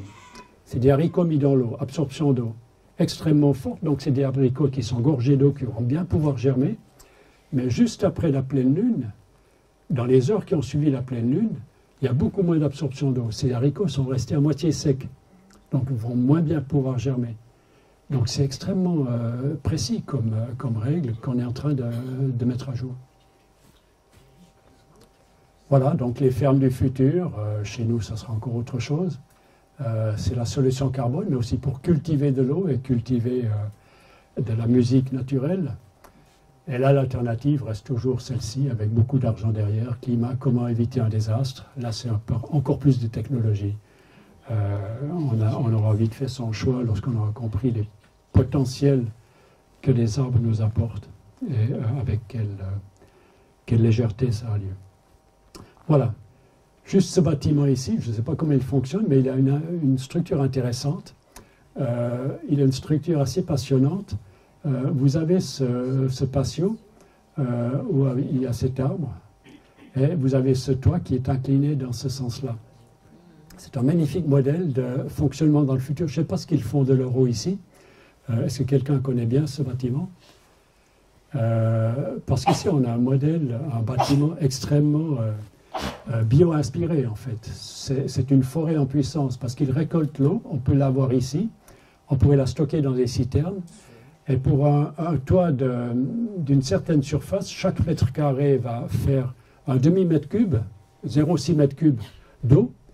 Et ici, vous avez peut-être le 10e de la surface totale. Donc ici, vous aurez de l'eau comme s'il y avait une précipitation de 6 mètres par année, pas seulement 60 cm. Donc qu'est-ce qu'on va faire de cette énorme quantité d'eau ici? On peut faire verdir tout ce qu'on veut et même alimenter la périphérie. Grâce à ce toit. Et avoir de la fraîcheur et surtout faire de la végétalisation des façades. On a toujours ces façades à nu, mais maintenant ça sera intéressant, avec cette eau que récoltent les toits des bâtiments, alimenter les lianes qui vont végétaliser les façades avec une trame en chanvre par exemple, pour être pas tout à fait collé à la façade. Et là vous allez faire pousser pas seulement du lierre, mais aussi des lianes intéressantes, ce sera des lianes florissantes, ce sera de la clématite, ce sera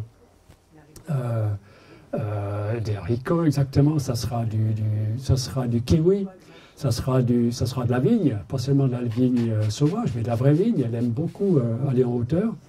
Et ce sera pour ceux qui n'aiment pas que le vin, ça sera du houblon par exemple. Et c'est encore mieux de végétaliser le toit, et là je propose de mettre de l'orge. Peut-être pas ici, mais un peu plus dans le nord.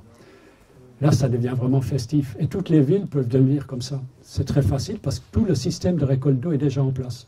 Et on n'en fait rien. Voilà. J'arrête avec ça et je vais inviter Maëva à dire un mot là-dessus. Est-ce que je dois mauvais tour ou bien est-ce que tu veux? Non, j'avais imaginé, mais tu veux pas le faire toi? Non, on m'a assez entendu. Oui, en fait, c'est une initiative dont Ernst est à l'origine. C'est pour favoriser cette transition qui est nécessaire maintenant.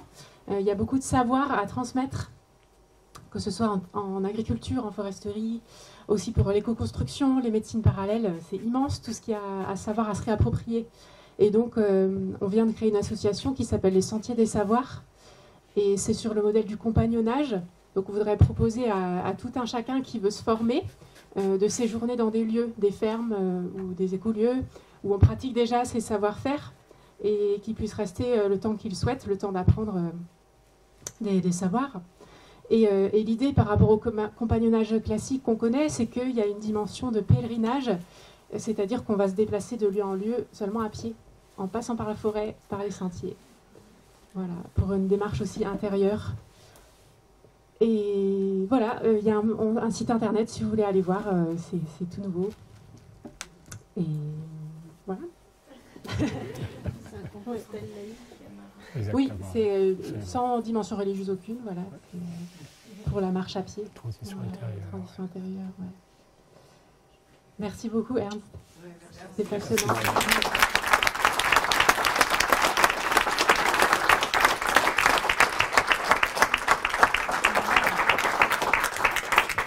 On va passer au témoignage. Et on a encore 20 minutes pour poser des questions, faire un petit peu d'échange avec Ernst. Donc, on peut ouvrir au public des questions. Est-ce que vous pouvez lever les mains et je vous donne le micro. Il y a Margrethe. Bonjour, merci beaucoup.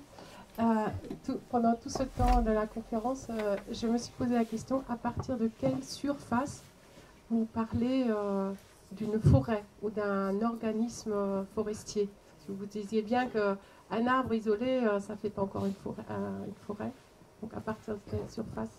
Si on peut le poser en ces termes-là, je ne sais pas. Alors, on comprend maintenant qu'il faut toujours se demander quelle est la référence, quel est l'organisme de référence. Et en fait, ce n'est pas la somme des arbres qui font une forêt, c'est la forêt qui se décline en arbres. Il faut toujours penser les choses à l'envers, ça fait beaucoup de bien. Et la forêt se décline en arbres d'une certaine configuration en zone tropicale, mais c'est d'autres arbres en zone boréale, etc. Donc on peut vraiment comprendre l'arbre comme un mode de fonctionnement, comme un organe de la forêt. Et c'est arrêter de fonctionner en Lego, c'est-à-dire qu'une somme d'arbres va faire une forêt. D'abord, il y a le plan, ou bien quelque part, il y a cette forêt dans son ensemble qui se compose d'arbres. Donc, pour comprendre le vivant, je trouve intéressant de proposer, plutôt que de considérer le vivant, un organisme, une plante, comme étant une somme de cellules, eh bien, on peut le dire comme ça. Ce ne sont pas les cellules qui font les plantes, ce sont les plantes qui font les cellules. Alors ce ne sont pas les arbres qui font la forêt, ce sont les forêts qui font les arbres. C'est un peu plus extrême, mais c'est quand même comme ça parce qu'on part toujours d'une unité. Lors de l'embryogenèse, un ovule se subdivise en deux sous-cellules qui se subdivisent, etc. Sur une unité qui se divise. On parle de division cellulaire. Et c'est un peu réducteur de parler uniquement de multiplication cellulaire. C'est dans le cas avec le cancer. Là, c'est plutôt l'inverse. Et maintenant pour la forêt. En fait, une forêt est toujours... si elle est très petite, on a ces forêts Miyawaki exactement qu'on est en train de mettre en place dans les villes, mais on pourrait le faire partout. C'est faire une plantation très serrée sur des sols qu'on a un peu améliorés, en allant chercher les plants ou les graines dans la périphérie pour que ce soit vraiment des plantes locales, adaptées au climat.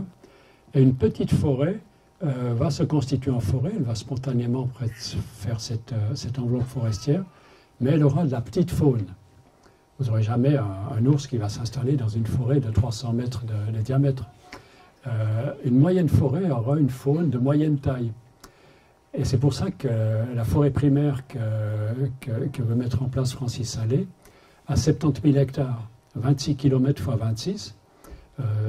Si on faisait ça en carré, c'est une forêt européenne qui aurait la capacité d'héberger la mégafaune, donc les loups. On n'a malheureusement plus le rox, mais on pourrait l'avoir en retour, le bison aussi, mais c'est d'autres régions. Et puis les ours, par exemple. En fait, les ours ont été chassés aussi des zones de plaine à la montagne. Vous prenez l'Espagne, les pauvres, ils font de l'alpinisme toute la journée. Je ne suis pas sûr que c'est ce qu'ils préfèrent.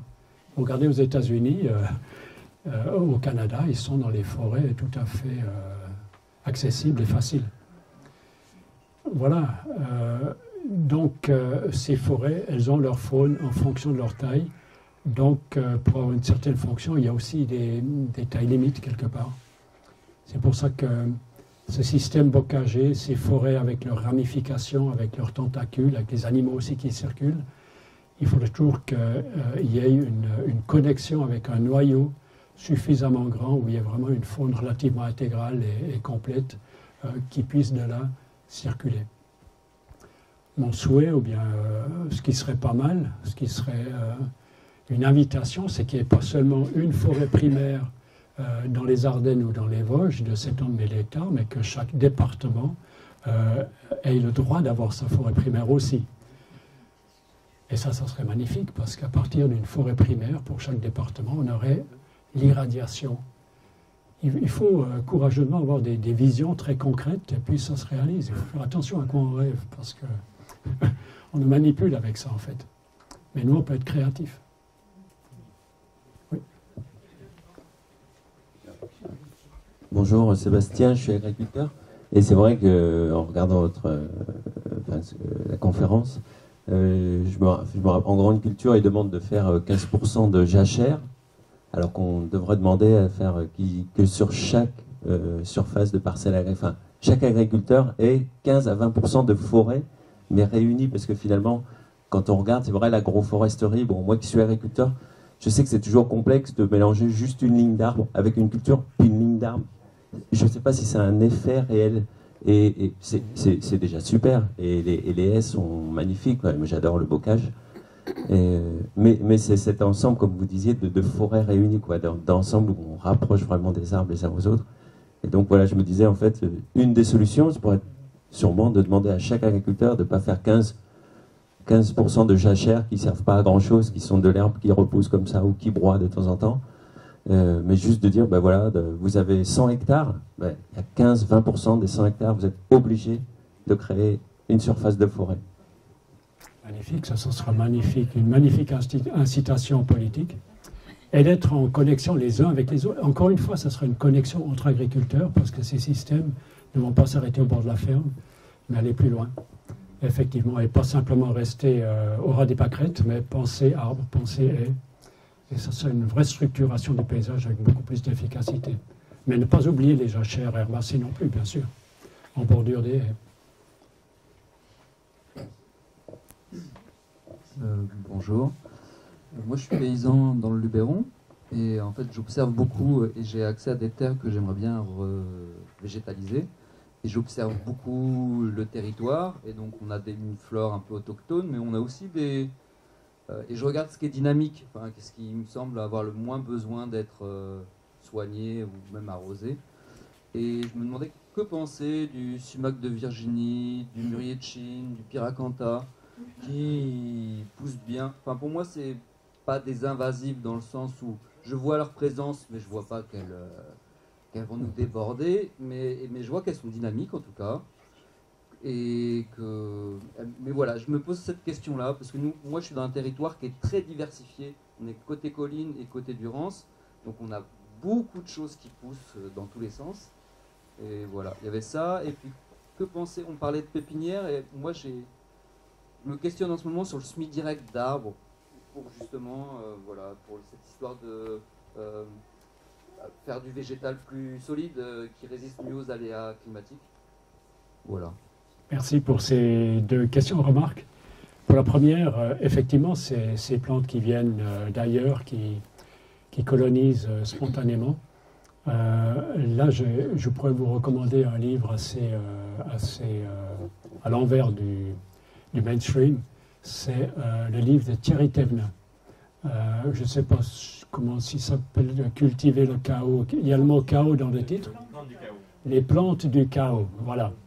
Et lui, il montre quelle est l'importance de ces plantes, qu'est-ce qu'elles remplissent comme fonctionnalité, et il désamorce un peu cet alarmisme par rapport à ces plantes. Je ne sais pas si on peut vraiment appliquer ça pour tous les cas. Il y a certaines espèces animales invasives qui sont vraiment problématiques. Là, c'est du sérieux. Il y a certains crabes qui colonisent nos lacs et qui les vident. Donc là, il faut vraiment mettre une partie de la faune naturelle de côté pour, une fois que ces crabes se seront exterminés eux-mêmes, remettre la faune. Mais si le vide est derrière eux, c'est aussi quelque part un écocide. Mais pour les plantes, lui, il est assez tranquille. Il explique ça, y compris le robinier, etc. Les plantes du chaos. Et pour la deuxième question, naturellement, le semis de graines pour faire revenir la forêt. Et là, ce qu'il faut savoir, c'est que plus le plant est petit, plus il est soumis aux aléas climatiques de l'année après la plantation et de quelques années après. Il n'a pas encore les racines très profondes. Et par exemple, il y a eu des reboisements en Inde qui ont eu lieu par des gens extrêmement enthousiastes qui voulaient reboiser des zones désertiques. Et ça a longtemps loupé parce qu'il avait, lui, des plants de pépinière, mais trop petits. Il a compris, j'ai besoin de plus grandes plantes de pépinière pour qu'ils aient les racines plus profondes et mieux protégées par rapport à la chaleur et au sec. Et un bon plant de pépinière, il a un rapport partie annuelle, partie souterraine, extrêmement du côté de la partie souterraine.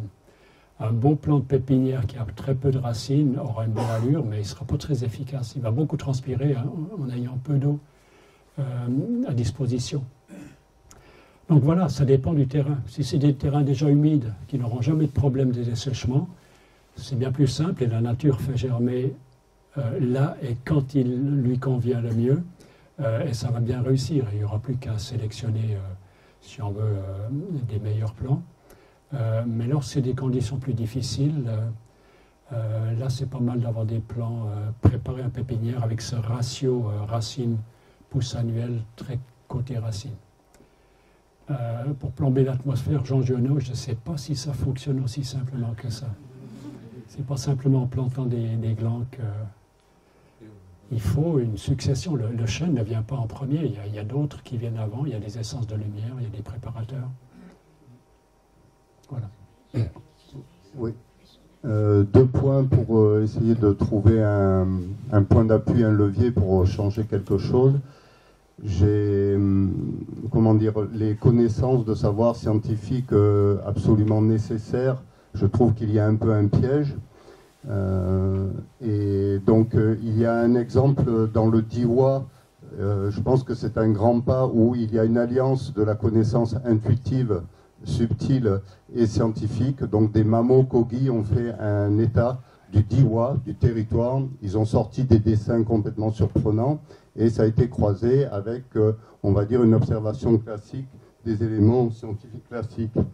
Donc cette nécessité de rentrer du subtil, on va pour utiliser ce terme un peu partout, mais surtout le deuxième point, c'est comment nous sommes tellement riches, c'est quel levier on peut utiliser pour infléchir les décideurs, les élus, combien de fois l'étude est fort bien, par exemple pour retenir de l'eau, mais les subventions, la finance, les règles du marché vont imposer la bâche plastique. Et franchement, vraiment, je m'adresse à vous, il y a un côté humain, mais quel vocabulaire, comment on peut faire pour infléchir à ce niveau-là? Il y a énormément de pertes à ce niveau-là. Oui, bien sûr, ça c'est la réalité des choses. Tout d'abord pour la première remarque, vous l'aurez compris, je ne suis pas un scientifique qui ne lit que du scientifique ou bien qui ne s'intéresse qu'aux scientifiques. Et, il y a une acquisition du savoir. Pour ça, il y a un livre qui vient de sortir très intéressant, ça s'appelle « La primauté du vivant », Dominique Bourg et Sophie Swatton. Et il montre qu'il y a, en fait, l'être humain n'arrête pas d'acquérir du savoir. Et nous, on a adopté une modalité d'acquisition de savoir, c'est la modalité scientifique par essai et erreur. Est-ce que c'est comme ça que les anciens ont fonctionné? Eux avaient vraiment, n'avaient finalement pas de coup d'essai à disposition, ils devaient réussir. Une famine, c'était vraiment la dévastation de leur communauté. Un bâtiment mal construit qui pourrit en quelques années, c'est vraiment du travail gaspillé. Alors comment ont-ils découvert, par exemple, les influences lunaires en fonction de la date d'abattage des arbres et les propriétés du bois, ces relations avec les cycles lunaires, avec les constellations où la Lune est placée? Comment ces savoirs ont-ils été acquis? Ou bien les Indiens d'Amazonie ont mis au point une substance qui permet d'imprégner les flèches pour tuer l'animal qui ne s'agrippe pas dans l'arbre mais qui tombe, le curare. Le curare, c'est Alexandre de Humboldt qui a décrit ça en premier, est composé de différentes plantes selon les endroits dans lesquels on se trouve, avec une procédure de cuisson, de laisser reposer chaud, froid, etc., extrêmement complexe. Et là, on se demande, mais personne ne se pose la question, comment ont-ils fait ça? Et là, j'ai un ami brésilien qui fait une plaisanterie. Il évoque une clairière en Amazonie avec la maison longue, la maloca derrière, le medicine man, le chaman en train de préparer les potions à la manière occidentale. Donc il y a une très très longue colonne humaine devant lui, l'un derrière l'autre, en file indienne, c'est le cas de dire. Et lui prépare ses potions chaque fois qu'une autre composition, et il fait boire à l'un et après l'autre. Et à côté de lui, il y a un immense tas de cadavres. C'est comme ça que l'Occident pense que, que tout a été acquis comme savoir, mais c'est exactement, effectivement pas le cas. Il y a d'autres... Et lorsque, j'aime bien un passage dans le cours aux agriculteurs qui dit que le paysan le dimanche, il se promène encore une fois dans les champs, mais en laissant monter les inspirations, mais d'où viennent-elles, hein, qu'est-ce qui lui vient? Et là, les idées, ah si je faisais comme ça. Et là, c'est une autre forme de savoir intuitif. Et je reviens aux Indiens qui parlent effectivement d'une autre forme de communication avec le vivant, qui leur inspire certaines plantes médicinales, certaines compositions. Et ce curare, c'est plutôt comme ça qu'ils ont su comment l'assembler. Voilà, donc il ne faut pas attendre que la science ait validé quelque chose avant de le faire. On le fait un peu pro forma. Mais grâce à ça, c'est quand même pas... Ça nous freine un peu, mais ça donne beaucoup de sécurité. Dans ce modèle, cette vision du monde très réductrice, on devient extrêmement efficace, en fait, tout en sachant qu'il y a beaucoup plus autour. Mais une fois qu'on a montré la réalité statistique de ces différences en fonction de la dynamique des mises en place, ou germination et tout ça, on a même pu valider, réhabiliter le travail de Lily Colisco dans une publication publiée au Canada, il n'y a pas très longtemps. Eh bien, on sait que même selon ce modèle-là, c'est juste. Donc, ça ne va pas nous limiter, mais ça donne une forme de confiance en soi, finalement, que ça fonctionne vraiment.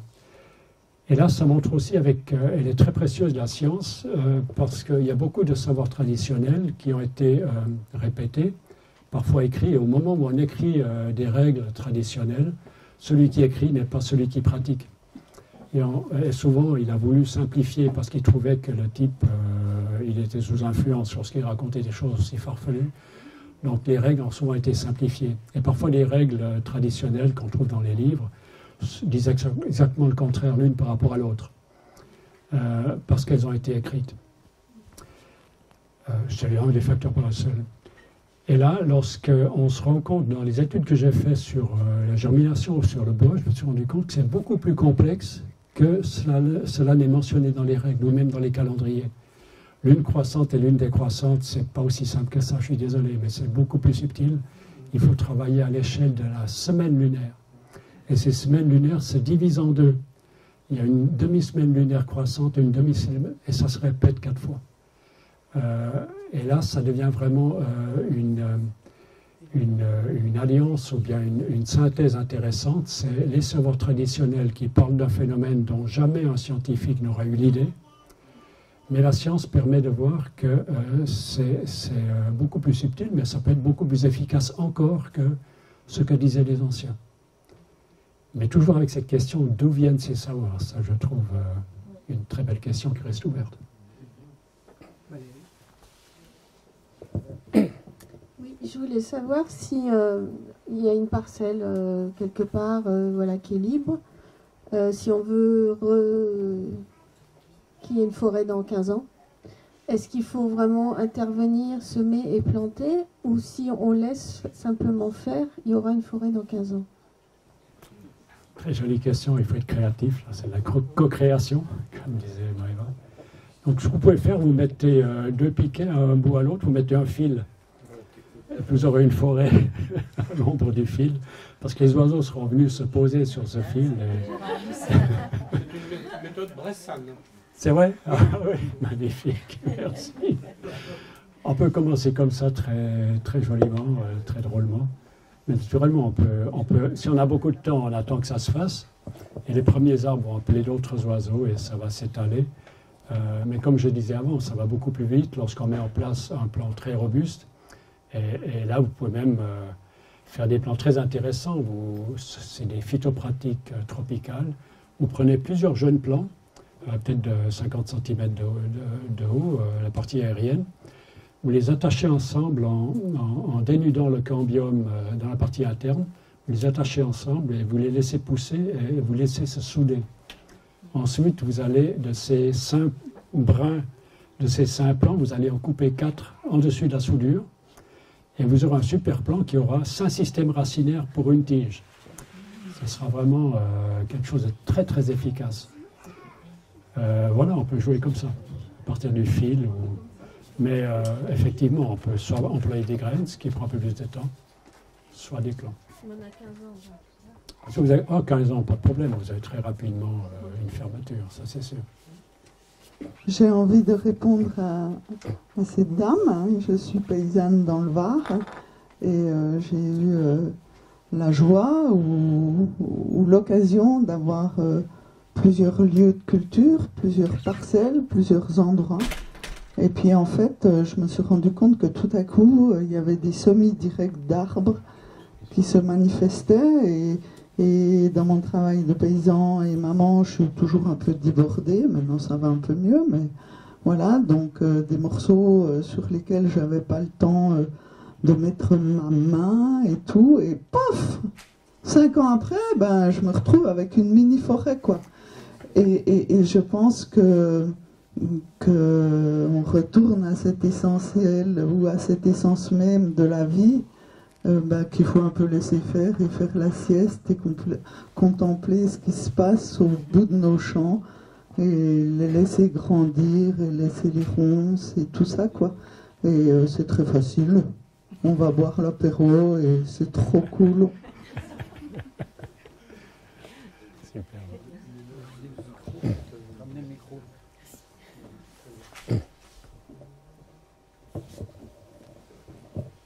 Oui, bonjour, Vianney. Quel est votre regard sur l'arbre fruitier? Le verger, la plupart des vergers actuels qui ne sont pas du coup, par rapport à tout ce que vous avez dit, ne devraient pas être l'élément naturel de la communauté qu'attendrait l'arbre. Et du coup, les évolutions, vous verriez dans le futur pour que l'arbre fruitier soit mieux qu'il n'est aujourd'hui. Oui, l'arbre fruitier est naturellement intéressant. C'est un produit de l'interaction de l'homme avec la nature. Il y a encore beaucoup d'espèces de fruits qui sont très peu connues, par exemple en Amazonie, le long des fleuves, qui ont été sélectionnés ou améliorés par les populations qui ont disparu aujourd'hui. dont il reste les traces, c'est les terres noires, les terres preta. Mais il reste des espèces fruitières, toujours à partir de plants naturels, mais qui ont progressivement. On dit aussi que l'ours a favorisé la sélection de pommiers, le Malus sieversi, la pomme de Sievers dans le Kazakhstan. C'est une vallée très intéressante avec des pommiers étonnants, sauvages, avec des pommes énormes. Et là, on comprend qu'il y a toujours les ours qui viennent manger ces pommes. Et les graines qui vont germer dans les pommes qui sont toujours les plus grosses et les meilleures, parce qu'ils ont un sens de l'odorat très fin, ils sélectionnent les meilleures pommes à manger. Donc c'est toujours les mêmes graines qui vont germer dans le meilleur terreau possible. Et là, on a des vergers de pommiers sauvages améliorés par l'ours. Donc voilà, ça s'invite spontanément dans nos nouveaux paysages. Et avec une commune de Suisse romande, au bord du lac Léman, on est en train de recréer une lisière forestière comme on les imagine maintenant. Et en bordure de la lisière, à disposition de tout le monde, on a déjà planté des arbres fruitiers. Mais ce n'est pas en possession d'un privé, c'est pour tout le monde, pour inviter les gens à aller en forêt. Et notre idée de départ, c'était d'appliquer la méthode Maurice Chaudière. C'est qu'à l'intérieur de la lisière, on greffe quelques plants intéressants d'espèces locales pour que sur le porte-greffe sauvage, ça peut être un prunellier noir, on met des mirabelles, des prunes, ça marche. Et là, vous auriez quelque chose comme une lisière enrichie. Et en fait, tout ça, c'est naturel. Et là, vous auriez quelques plants qui seraient même à disposition de la faune, avec des fruits encore plus grands. Et là, ça entre ensuite dans une nouvelle forme d'équilibre. C'est des arbres qui seront alimentés autrement, qui auront une autre forme d'engrais, mais toujours cette intensité d'antioxydants, par exemple, qu'on a perdu en culture intensive. Donc ça, c'est des lisières qui vont pas seulement inviter les renards à aller enterrer leurs poules, ça va aussi inviter les humains à aller jouer avec les enfants, etc. Parce qu'il y a des fruits.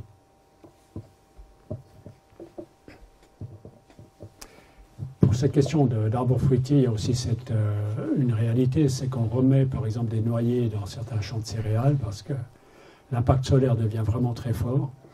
Est-ce que c'est de la perte de culture ou bien de productivité là où on a mis les arbres? Simplement sachant qu'un noyer pouvait vous faire 150 kg de noix par année. Et là, naturellement, ça serait des champs alimentés avec l'engrais organique, biodynamique. C'est des arbres qui profitent en fait de ce qu'on amène aux cultures et qui vont vous faire des noix d'une qualité fabuleuse. Donc ça ne demande qu'à être mélangé, ces différents niveaux de production.